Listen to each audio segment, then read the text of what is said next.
Hey, salut tout le monde, on se retrouve pour une nouvelle vidéo où on va montrer ici une technique rapide, simple, efficace afin de pouvoir enflammer votre véhicule pour vos compositions post-apocalyptiques ou des scènes où vous avez besoin d'intégrer une voiture enflammée pour un accident ou des scènes de guerre par exemple. On va vous montrer ce qui a été réalisé par un membre de la team. Juste avant cela, n'hésitez pas à vous abonner à la chaîne. Un petit pouce bleu, un commentaire d'encouragement, ça fait toujours plaisir pour nous donner de la force. Venez nous rejoindre sur Instagram, TikTok, Twitter, Snapchat pour découvrir notre actualité. On se retrouve tout de suite après pour le tuto.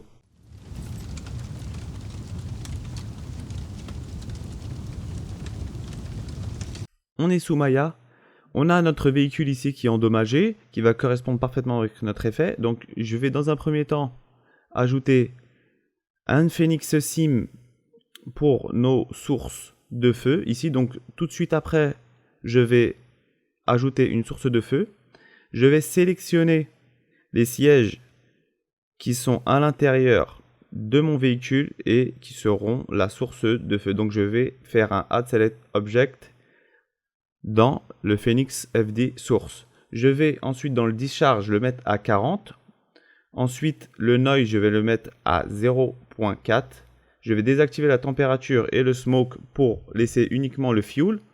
Ensuite, on va aller dans notre Phoenix Sim pour aller au niveau du grid. Donc, comme vous avez pu le voir ici, on a un cell size qui est extrêmement réduit. Donc, on a beaucoup de calculs et c'est pas bon pour l'instant. Donc, ce qu'on fait, on va le mettre à 3 dans un premier temps pour qu'il y ait un total cell de 8 millions dans un premier temps.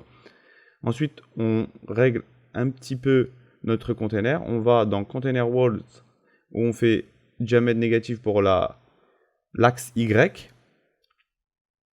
Ensuite, on va descendre dans Dynamique et mettre le Time Scale dans un premier temps à 0.75. On va mettre le Cooling à 0.32, le Smoke Dissipation à 0.2, Smoke Surface à 1 et le température surface à 0.1 et le large scale à 0.8. Donc on va aller en conservation méthode PCG Symmetric où on va mettre la quality à 80. Donc ici j'ai laissé en direct symétrique mais il faudra le changer en PCG symétrique. Le multipass on va laisser à 2. On va aller dans Fuel Enable Burning, bien évidemment Ignition Temperature à 290. L'énergie à 5, le Fuel Depletion à 5, Smoke Amount et Smoke Threshold à 1 et on va mettre la propagation à 0. Ensuite, on va aller dans l'Output où on n'oublie pas de cocher Fuel et Velocity et on va faire une petite simulation pour voir ce que ça donne et on revient tout de suite après. Ok, donc j'ai ma simulation ici comme vous pouvez le voir.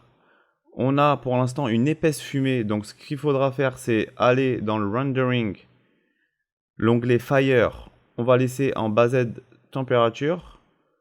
Ce qu'on va faire c'est qu'on va modifier dans un premier temps notre graphique et ajouter 2 points qui vont faire en sorte qu'on aura nos flammes qui vont être très intenses, une couleur très intense. On va aller dans le Simple Opacity et laisser en Simple Smoke et on va baisser à 0.3. Ensuite, on va aller dans le Fire et on va baisser, on va augmenter déjà notre Fire Multiplier à 5. Vous pourrez tester 10 aussi si vous avez un résultat optimal. Donc, suite à cela, on va aller dans le Physically Based et on va réduire la valeur pour voir apparaître les flammes. Donc en le mettant à 0.650, on voit les flammes qui apparaissent comme vous pouvez le voir. Donc à vous de voir en fonction du résultat que vous allez obtenir si vous laissez le Fire Multiplier à 5 ou à 10.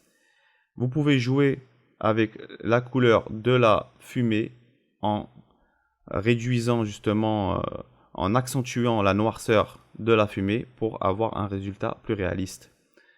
Donc si on fait un petit test de rendu, on voit que dans un premier temps, on obtient quelque chose de vraiment spectaculaire qui correspond à notre scène. il va nous suffire pour cela d'ajuster les finitions pour obtenir quelque chose de vraiment réaliste.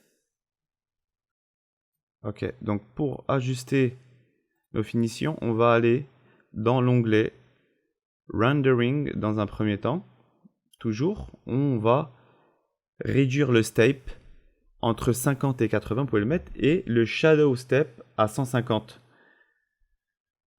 Une fois qu'on a fait cela, ce qu'on va faire, c'est que on va revenir dans notre onglet Grid et on va pouvoir réduire le cell size.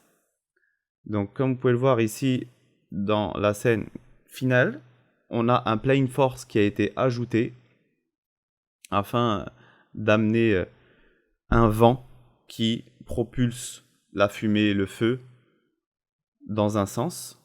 Et ce qu'on va faire, c'est que on va, pour notre rendu, justement, laisser là, ici, le step dans le rendering à 80. On a mis le cell size à 2.7 qui nous a fait un total de cell à 17 millions. On met le grid adaptation en adaptive grid smoke threshold à 0.10. On a ajouté manuel adaptation limit, des limites justement qui vont permettre à ce que une fois que le feu dépasse le container, la simulation continue. Donc à partir de ce moment-là, on va régler les paramètres de rendu pour faire un rendu qui soit plutôt pas mal. Donc comme on l'a vu d'habitude, on va utiliser des paramètres classiques qu'on a déjà vu dans les vidéos où on évoquait les paramètres de rendu. Donc on va juste mettre en render element, atmospheric effect et self illumination pour pouvoir compositer ensuite notre projet dans un logiciel de compositing. Et suite à cela, on va pouvoir faire notre rendu afin de voir ce que ça donne. Et comme vous le voyez ici, on obtient quelque chose de vraiment impressionnant. Donc, un petit tuto rapide, simple et efficace ici pour avoir des effets impressionnants à intégrer dans vos compositions. Donc j'espère que vous aurez apprécié cette vidéo. N'hésitez pas à lâcher un petit pouce bleu, un commentaire. On se retrouve très vite pour une nouvelle vidéo. Prenez soin de vous. Ciao.